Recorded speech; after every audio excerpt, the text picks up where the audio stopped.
Road ಮಾತ್ರ heavy slippery ಆಗಿದೆ. ನನಗೆ ಇವನ್ ಬೈಕ್ ಮೇಲೆ ಹಿಂದ್ಗಡೆ ಕೂತ್ಕೊಳ್ಳೋಕೋ ಹೆದರಿಕೆ, ಆ ಥರ ಇದೆ ರೋಡು. ಹೆಂಗಿದೆ ರೋಡ್ ಅಂತ ಬೀಳು ಸಂದಕ್ಕೆ ಬೇಡ ಮಗ. ಯಾರೋ ಮನೇಲಿ ಒಣ ಮೀನು ಮಾಡ್ತಾವ್ರೇನು? ಒಣ ಮೀನು ಬಿಡ್ತಾವ್ರೆ. ಊಟ ಒಣ ಮೀನಾ? ಹೌದಂತ. ಫೈನಲಿ ಭೀಮೇಶ್ವರ ಟೆಂಪಲ್ ಹತ್ರ ಬಂದ್ವಿ. ಇದೊಂದು ಹಿಡನ್ ಪ್ಲೇಸ್. ಈ ಪ್ಲೇಸ್ಗೆ ಜನ ಬರೋದು ಕಡಿಮೆ. ಅದಕ್ಕೆ ನೋಡಿ ರೋಡ್ ಹೆಂಗಿದೆ ಅಂತ ನಿಮಗೆ ತೋರಿಸ್ತೀನಿ. ದೇವಸ್ಥಾನನ, ಆ ದೇವಸ್ಥಾನದ ಸ್ಪೆಷಾಲಿಟಿ ಕೂಡ ಹೇಳ್ತೀನಿ. ಇಲ್ಲಿ ಜಾರ್ತದೆ ಫಿಕ್ಸ್ ಜಾರ್ತದೆ. ಹೌದು ಜಾಸ್ತಿ ಮಾಡಿ ಇಲ್ಲಿಗಾರ ಅಲ್ಲಿ ಮುಂದೆ ಹೋಗ್ಬೇಡ, ನೀನು ಹಿಂಗೆ ಹೋಗು. ಹಾಯ್, ಜೀಪ್ ಕೊಡ್ತಾರೆ ಕೇಳು, ತಗೋಬೇಡ. ಈಜಿ ಮಾಡು.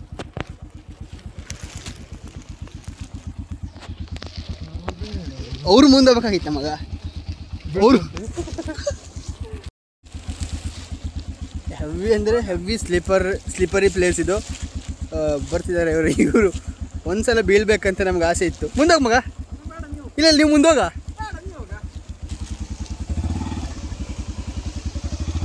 ಅಯ್ಯೋ ಕೆಸರು ಮಗ. ಇಲ್ಲೇ ಸುಮಾರು ದೂರ ನಡಿಬೇಕು. ಇಲ್ಲಿಸ್ಬೇಡ, ಅದು ಜಾರ್ತದೆ.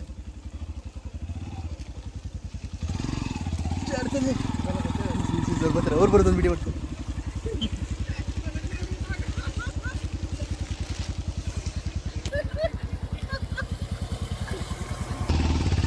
ನೋಡಿ ಪ್ಲೇಸ್ ಹೆಂಗಿದೆ ಅಂತ. ಸಖತ್ ಫಾಗ್ ಇದೆ ಇಲ್ಲೆಲ್ಲ. ಅಲ್ಲಿ ಮಳೆ ಕೂಡ ಬರ್ತಿದೆ.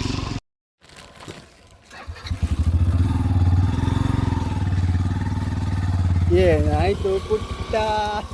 ಒಳ್ಳೆ ಆಯ್ತು. ನನ್ನ ಬೈಕ್ ಹೊಡ್ಕೊಳ್ತಾಗಿರೋದು ಕಾಲೆಲ್ಲ ರಾಡಿ ಆಗಿತ್ತು. ಕೆಸರ ಕಾಲಿ.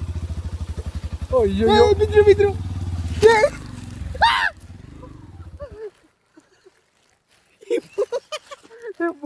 ಕಾಲ್ ಕೊಡು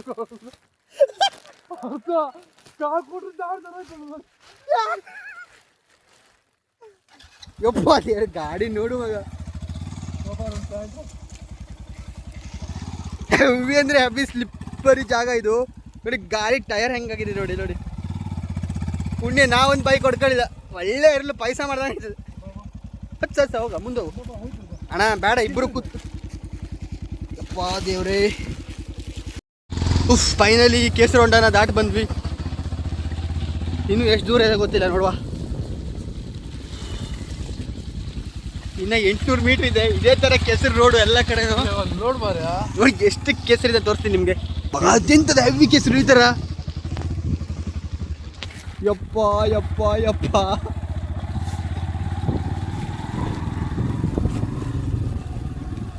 ಸೈಡಲ್ಲೇ ತಗೊಂಡು ಹೋಗ್ತೈತೆ ನೋಡು. ಕೆಳಗೆ ಲೋಟ ಕೆಳಗಿಳಿದು ನೋಡು ಅಡ್ಡ ಬರ್ತದೆ ಬೈಕ್. ಐಸಾ ಹತ್ಲಿ ಐಸಾ ಹತ್ಲಿ ಐಸಾ ಹತ್ಲಿ ಐಸಾ ರಬ್.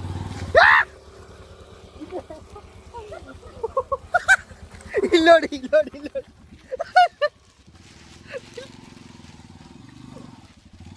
ಮಗ. ಟ್ರ್ಯಾಕ್ಟ್ರು ಪಕ್ಕ ಟ್ರ್ಯಾಕ್ಟ್ರು ಮಗ ಬೈಕು. Mud Riders. ನೋಡಿ ಕಲ್ಲು ಹೆಂಗಿದೆ ಅಂತ. ಇಟ್ಸ್ ಸಖತ್ತಾಗಿರೋ ಪ್ಲೇಸ್ ನೋಡಿ. ಬಟ್ ಹೆವಿ ಅಂದರೆ ಹೆವಿ ಡಿಫಿಕಲ್ಟ್ ಇದೆ. ನಾನು ಹತ್ಕೊತೀನಿ. ಇಲ್ಲೇ ಚೇಂಜ್ ಮಾಡು. ಮುಂದೆ ಬೇಡ. ಇಲ್ಲೇ ಮಾಡೋದೆ ಮುಂದೆ ಹೋದ್ರೆ ಆಗೋಲ್ಲ. ನೀವು ಹೋಗಿ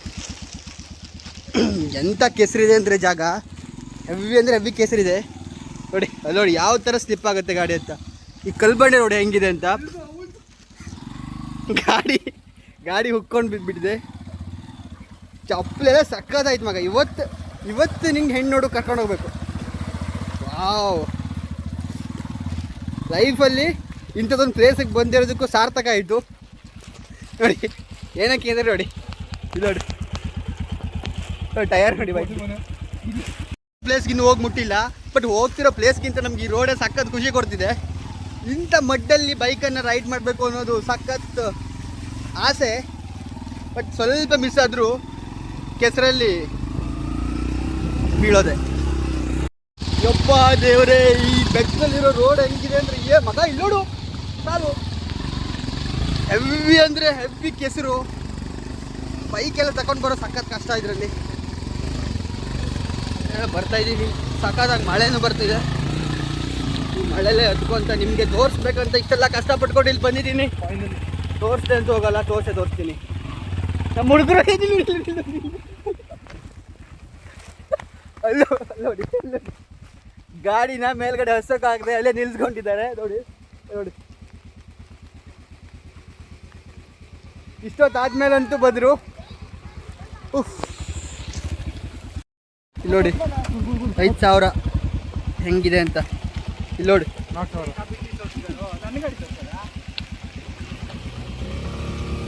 ಇವ್ರು ಬೀಳ್ಬೇಕು ಅಂತ ನಂಗೆ ಸಿಕ್ಕಾಪಟ್ಟಿ ಆಸೆ ಇತ್ತು. ಅವ್ರು ಆವಾಗಲೇ ಹೇಳ್ತಿದ್ರು ಬೈಕ್ ತಗೊಂಡು ಹೋಗಬೇಡಿ, ಬೈಕ್ ಯಾರು ತಗೊಂಡು ಹೋಗಲ್ಲ ಅಲ್ಲಿ ಅಂತ. ನಾವು ಸ್ವಲ್ಪ ಗಾಂಡ್ ಮಸ್ತಿ ಮಾಡ್ಕೊಂಡು ತಗೊಂಡು ಬಂದ್ವಿ. ನೋಡಿ ಹೆಂಗಿದೆ ಅಂತ ರೋಡ್ ಮಾತ್ರ ಹೆವಿ ಅಂದರೆ ಹೆವಿ ಸ್ಲಿಪ್ಪರಿ ಆಗಿದೆ. ಇದೇ ರೀಸನ್ಗೆ ಯಾವ ಗಾಡಿನೂ ಬಿಡ್ತಾ ಇರಲಿಲ್ಲ, 4x4 ಗಾಡಿಗಳು ಮಾತ್ರ ಬರ್ತಿತ್ತು. ಬಟ್ ಇವತ್ತು ನಾವು ಬೈಕ್ ತಗೊಂಡು ಬಂದಿದ್ದೀವಿ. ಒಂದೇ ಒಂದು ಬೈಕ್ ಇಲ್ಲ, ನಾವೇ ತಂದಿರೋದು. ಇನ್ನೊಂದು ಸ್ವಲ್ಪ ದೂರ ಅಷ್ಟೇ ದೇವಸ್ಥಾನ ರೀಚ್ ಆಗಿಬಿಡ್ತೀವಿ. ಇನ್ನೊಂದು 200 ಮೀಟರ್ಸ್ ಇದೆ ಅಷ್ಟೇ.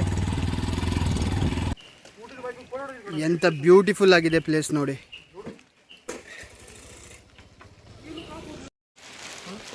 ನಾಯಿ ಮರಿ ತಿಂಡಿ ಬೇಕಿ ಮಗ. ಇದು ಸಬಾಬವನ್ನ ಊಟ ಎಲ್ಲ ಬಡಿಸೋದು.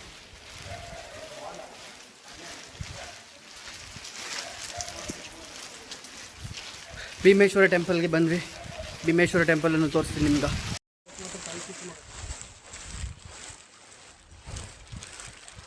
ಕಾಲೆಲ್ಲ ಸ್ವಲ್ಪ ತೊಳ್ಕೊಂಡು ಬಿಡ್ತೀವಿ. ನಿನ್ನ ಕಾಲು ಚೊಕ್ಕದೆ ಮಗ, ನನ್ನ ಕಾಲೇ ಸ್ವಲ್ಪ ರೆಡಿ ಆದ. ಮಗ ತೋರ್ಸ ನೀನು ಯಾರು ಎಲ್ರಿಗೂ ಗೊತ್ತದ, ಡೈನಾಸರ್ ಕಾಲದ ಜೀವಿ ನೀನು.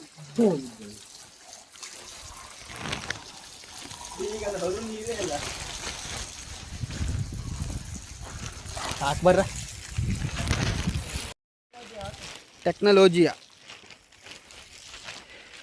ಇದು ನೋಡಿ, ಇಲ್ಲಿ ಈ ಕಡೆ ಬಂದು ನಿಂತ್ಕೊಂಡು ಹೀಗೆ ಮಾಡಿ ಕೈ ತೊಳಿಬೇಕಂತೆ.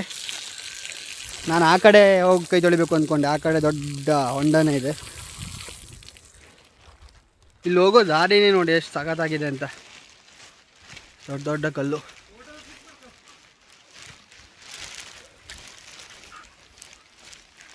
ಭೀಮೇಶ್ವರ ಟೆಂಪಲ್.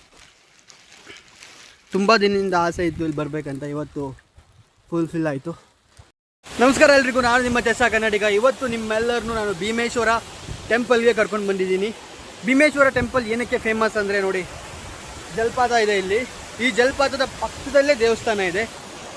ಈ ಕಡೆ ದೇವಸ್ಥಾನ ಇದೆ, ನಾನು ತೋರಿಸ್ತೀನಿ ಈಗ. ದೇವಸ್ಥಾನಕ್ಕೆ ಹೋಗಿ ನಿಮಗೆ ನೋಡಿ, ಅಷ್ಟು ದೂರದಿಂದ ಬಂದ್ವಿ, ಫೈನಲಿ ಇಲ್ಲಿ ರೀಚ್ ಆಗಿದ್ದೀವಿ.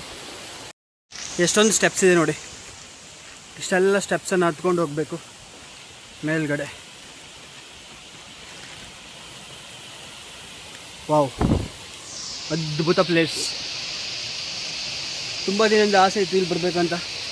ಫೈನಲಿ ಇವತ್ತು ಬಂದ್ವಿ.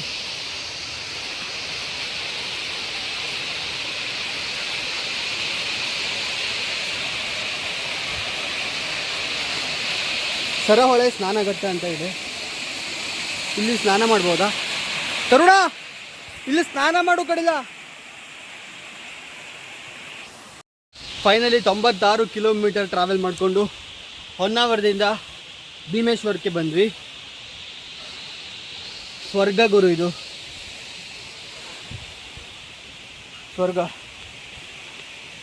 ಇದು ತುಂಬ ಹತ್ತೋದಿದೆ. ಹತ್ತಿ ಮೇಲ್ಗಡೆ ಹೋಗಿ ದೇವಸ್ಥಾನ ತೋರಿಸ್ತೀನಿ. ಇಷ್ಟು ಹತ್ಕೊಂಡು ಬಂದಿರೋದಕ್ಕೂ ಸಾರ್ಥಕ ಆಯಿತು. ನೋಡಿ ಹೆಂಗಿದೆ ಅಂತ ಪ್ಲೇಸು.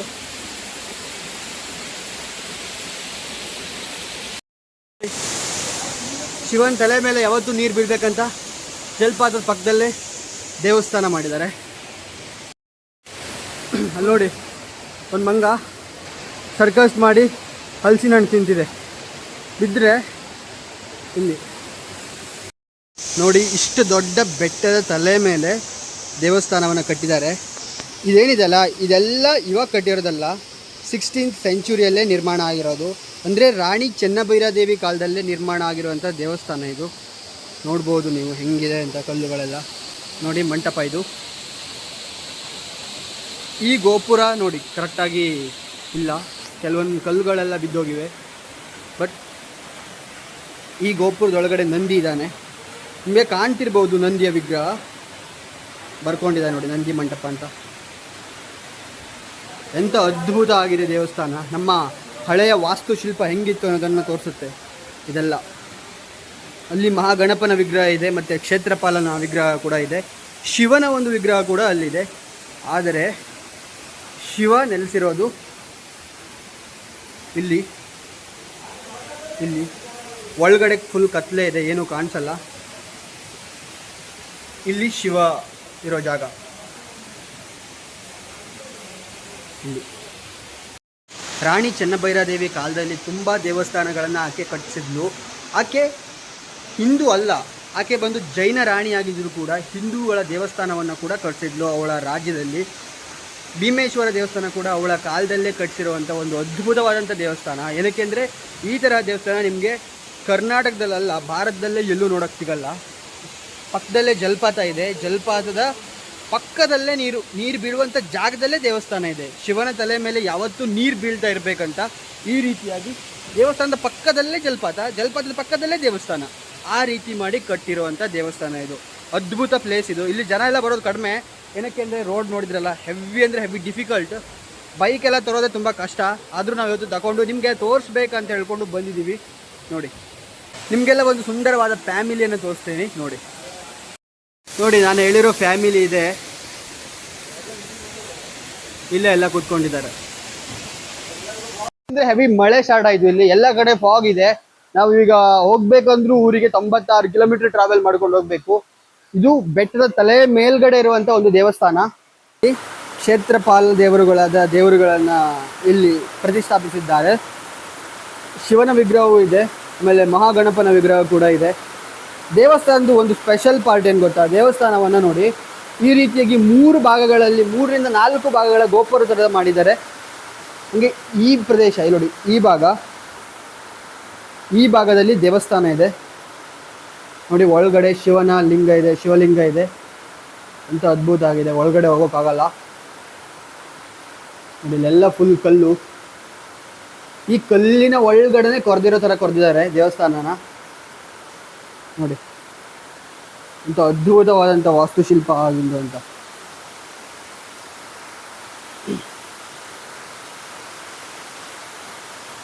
ಈ ದೇವಸ್ಥಾನಗಳನ್ನು ಕಟ್ಟಿಸಿ 500-600 ವರ್ಷಗಳಾಗೋದ್ವು. ಅದಕ್ಕೆ ಎಲ್ಲ ಕಡೆ ನೀರು ಸೋರ್ತಾ ಇದೆ. ಆದರೆ ಮೊದಲು ಇಲ್ಲೆಲ್ಲೂ ನೀರು ಸೋರ್ತಾ ಇರಲಿಲ್ಲ. ನೋಡಿ ಹೆಂಗಿದೆ ಅಂತ. ಹೆವಿ ಅಂದರೆ ಹೆವಿ ಮಳೆ ಬರ್ತಾ ಇದೆ, ಅದಕ್ಕೆ ಜಲಪಾತ ಉಕ್ಕಿ ಹರಿತದೆ ನೋಡಿ. ಶಿವನ ದೇವಸ್ಥಾನಕ್ಕೆ ಎಂದೂ ನೀರು ಕಡಿಮೆ ಆಗಬಾರ್ದು ಅಂತ ಜಲಪಾತ ಇರುವಂಥ ಜಾಗದಲ್ಲೇ ದೇವಸ್ಥಾನಗಳನ್ನು ಕಟ್ಟಿಸಿದ್ದಾರೆ ನೋಡಿ. ಎಂಥ ಅದ್ಭುತವಾದಂಥ ವಾಸ್ತುಶಿಲ್ಪ ಇದು.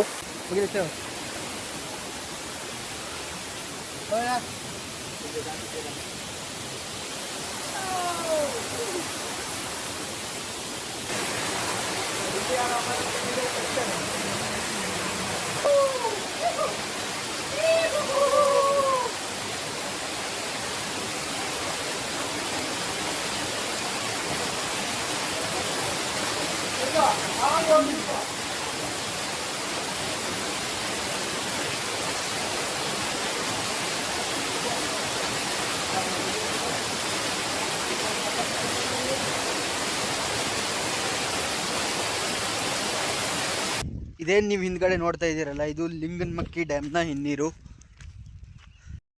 ಡ್ಯಾಮ್ನ ಕಟ್ಟಿದಾಗ ಅಲ್ಲಿರುವಂಥ ಊರೇ ಮುಳುಗೋಗುತ್ತೆ, ಕಾಡೇ ಮುಳುಗೋಗುತ್ತೆ ನೋಡಿ. ಆ ಡ್ಯಾಮನ್ನು ಕಟ್ಟಿದ ಸಮಯದಲ್ಲಿದ್ದಂಥ ಕಾಡು ಇದು. ಬಟ್ ಇವಾಗ ಮುಳುಗಿ ಈ ಥರ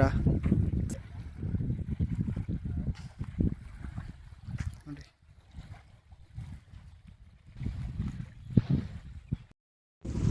ನೀವೇನಲ್ಲಿ ನೋಡ್ತಿದ್ದೀರಲ್ಲ, ಅದೆಲ್ಲ ಮುಳುಗಡೆ ಆಗಿರುವಂಥ ಜಾಗ. ಯಾವಾಗ ಲಿಂಗನಮಕ್ಕಿ ಡ್ಯಾಮನ್ನು ಕಟ್ಟಿದ್ರು ಆವಾಗ ಇಲ್ಲಿರುವಂಥ ಊರಿನ ಜನರನ್ನೆಲ್ಲ ಖಾಲಿ ಮಾಡಿಸಿದ್ರು. ಕೆಲವರು ಖಾಲಿ ಮಾಡಲ್ಲ ಅಂತ ಇದೇ ಡ್ಯಾಮ್ನ ನೀರಿನಲ್ಲಿ ಸತ್ತಿದ್ದಾರಂತೆ. ಹಾಗೆ ನೋಡಿ, ಆಗಿನ ಟೈಮ್ನಲ್ಲಿ ಇದ್ದಂಥ ಎಲ್ಲ ಕಾಡು ಈ ಥರ ನೀರಿನಲ್ಲಿ ಮುಳುಗಡೆ ಆಗಿದೆ ನೋಡಿ. ಇದು ಕೇವಲ ಒಂದು ಪ್ರದೇಶದಲ್ಲಿ ಮಾತ್ರ ಹಿಂಗೆ ಹಾಕೊಂಡಿರೋದಲ್ಲ, ಇಲ್ಲಿದ್ದ 25-30 ಕಿಲೋಮೀಟ್ರ್ವರೆಗೂ ಇದೇ ಥರ ಹಾಕೊಂಡಿದೆ ನೋಡಿ. ಎಲ್ಲ ಕಾಡು, ಬಟ್ ಮುಳುಗಡೆಯಾಗಿ ಈ ಥರ ಕಟ್ಟಿಗೆ ಪೀಸಾಗಿ ನಿಂತ್ಕೊಂಡಿದೆ. ಅದೆಲ್ಲ ಎಷ್ಟು ಗಟ್ಟಿಯಾಗಿರುವಂಥ ಮರ ಆಗಿರ್ಬೋದು ಥಿಂಕ್ ಮಾಡಿ. ಡ್ಯಾಮ್ ಕಟ್ಟಿ ಇಷ್ಟು ವರ್ಷ ಆದರೂ ಕೂಡ ಹಂಗೆ ನಿಂತ್ಕೊಂಡಿದೆ. ಕಬ್ಬಣ ಆದರೂ ತುಕ್ಕು ಹಿಡಿದೋಗ್ತಿತ್ತು, ಬಟ್ ಆ ಮರ ಎಲ್ಲ ಹಂಗೆ ಇದೆ ನೋಡಿ. ಈ ಡ್ಯಾಮ್ನ ಈ ಕಡೆಯಿಂದ ಈ ಕಡೆ ದಾಟಿದ್ರೆ ಸಿಗಂದೂರಿಗೆ ಬರೀ ಒಂದು 10 ನಿಮಿಷ ಅಂತೆ. ಇಲ್ಲಿ ಬಾರ್ಜ್ ಇದೆ, ಇದು ಚಿಕ್ಕ ಬಾರ್ಜು, ಅಂದರೆ ಬೈಕನ್ನಷ್ಟೇ ಹಾಕ್ತಾರೆ. ಬಸ್ಸೆಲ್ಲ ಹಾಕೋ ಬಾರ್ಜು ಆ ಕಡೆ ಹೊಸನಗರ, ಅಲ್ಲಿ ಇವಾಗ ಬ್ರಿಡ್ಜ್ ಆಗ್ತಿದೆಲ್ಲ ಅಲ್ಲಿದೆ.